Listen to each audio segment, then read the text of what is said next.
So we've got 2 center fill boxes in the center of the planter. We can load 2 hybrids with this planter. And what we do is we coin these hybrids a defensive hybrid in one of the tanks and an offensive hybrid in the other tank.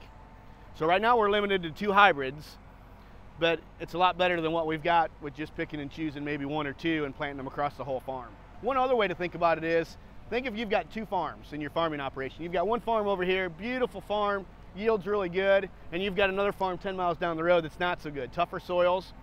Would you plant the same hybrid on both those farms?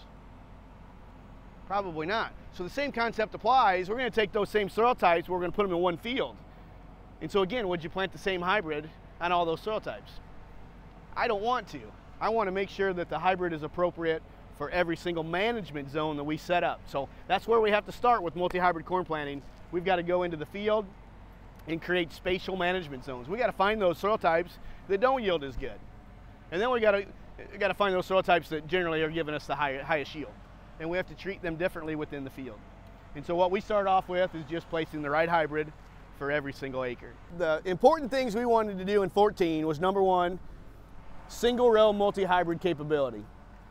The other thing we wanted to do was, when we load a prescription into this planter, we wanted to follow row by row population and hybrid transition.